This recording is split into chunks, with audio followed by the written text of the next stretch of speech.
பசுமையான காட்டில் வயலை ஒட்டி நதி ஒன்று ஓடிக்கொண்டிருந்தது. அதன் கரையோரம் அன்னப்பறவை கூடு ஒன்றை கட்டி தன்னுடைய முட்டைகளை அடைகாத்து வந்தது. ஒரு நாள் ஆற்றில் நீந்திக் கொண்டிருந்த போது முட்டையிட அவசரமானதால் அருகில் உள்ள கூட்டில் தன் முட்டையை இட்டது. இருட்ட ஆரம்பித்தது. உடனே தன் கூட்டை தேடி ஓடியது. அன்னப்பறவை அன்று அவசரமாக முட்டையிட்டது. ஒரு வாத்து முட்டையிட்டு பாதுகாத்து வரும் கூட்டில்தான். ஆற்றின் நீர்மட்டம் உயர்வதைக் கண்ட வாத்து தன் அலகால் கூட்டை முட்டைகளுடன் வேறு பாதுகாப்பான இடத்திற்கு நகர்த்தி சென்றது. அடுத்த நாள் காலை வந்தது. அன்னப்பறவை நேற்றுதான் வாத்து கூட்டிலிட்ட முட்டையை காண சென்றது. அங்கு வாத்தின் கூட்டை காணாது அதிர்ச்சியானது. மன வருத்தத்துடன் தன் கூட்டை நோக்கி நடந்தது. பொறுமையாக அடைகாத்த வாத்து தன் உடலின் வெப்பம் எல்லா முட்டைகளின் மீதும் படுமாறு பார்த்து கொண்டது. குஞ்சுகள் உள்ளிருந்தவாறே தங்கள் அலகால் கொத்தி முட்டையின் கூட்டை உடைத்து வெளியே வந்தன. பெரிய முட்டையிலிருந்து குஞ்சு வெளிவர தாமதமானது. குஞ்சுகள் பேச ஆரம்பித்தன. ஒரு குட்டி வாத்து வித்தியாசமாக இருந்த மற்றொரு குட்டியை பார்த்து, நீ ஏன் எங்களைப் போல் மஞ்சள் கலராக இல்லாமல் டார்க் கிரே கலராக இருக்கிறாய்? நீ எங்கள் சகோதரன் இல்லை. நீ பிறந்து ஒரு நாள் கூட ஆகவில்லை. உனக்கு என்ன தெரியும்? இவன் உங்களுடன் பிறந்தவன்தான். வாருங்கள், ஆற்றில் நீந்துவோம். ஆற்றில் நீந்தும் போதும் வாத்து குஞ்சுகள் அந்த குஞ்சை கேலி செய்து கொண்டே இருந்தன. முதலாக நீந்திக் கொண்டிருந்த அந்த குஞ்சு மெல்ல மெல்ல பின்னால் வர ஆரம்பித்தது. மனது வலித்தது. அதற்கு எதுவுமே புரியாமல் குழம்பியது. அம்மா வாத்து அருகில் இருக்கும்போது கேலி செய்த குஞ்சுகளை அதட்டியது.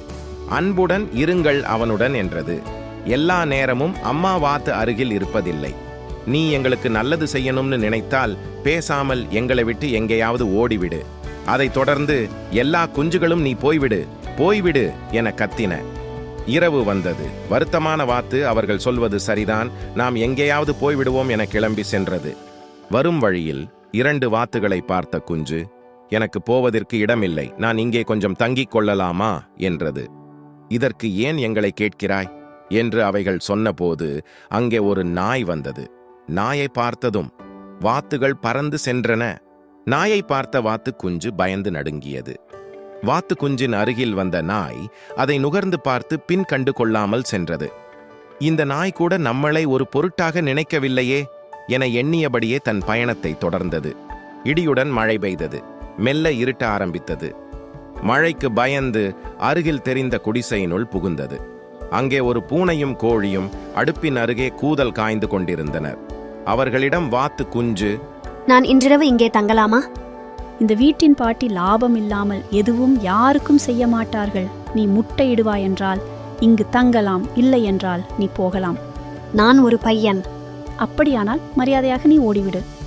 என்னை யாருக்கும் பிடிக்கவில்லை என கண்ணீருடன் வாத்து குஞ்சு குடிசையிலிருந்து கிளம்பியது. மழை நின்றுவிட்டது. ஆற்றை நோக்கி நடந்த வாத்து குஞ்சு விண்ணில் பறந்த அழகிய பறவைகளை பார்த்து வியந்தது. என்ன அழகு, என்ன நீண்ட உடம்பு, ஒல்லியான கழுத்து என ரசித்தது. ஆற்றில் இறங்க முனைந்த போது தன் உருவத்தை ஆற்றில் பார்த்தது. என்ன நானும் அந்த பறவைகள் போல வெண்மையாகவும் அழகாகவும் இருக்கிறேன் என ஆச்சரியப்பட்டது. அதனுடைய தாழ்வு மனப்பான்மை நொடியில் மறைந்தது. மிகவும் உற்சாகமானது. நான் வாத்து அல்ல, நான் ஒரு அழகிய அன்னப்பறவை என உணர்ந்தது.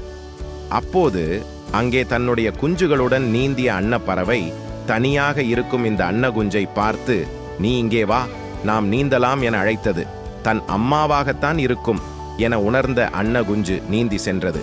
நீ எங்களுடனே இருந்துவிடு என சொன்ன அன்னப்பறவை இவன் தன் மகன்தான் என உறுதியாக நம்பியது. இருவரின் மனக்குறையும் உடனே மறைந்தது.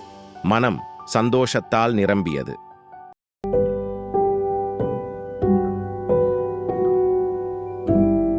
Hello, if you like it, please subscribe.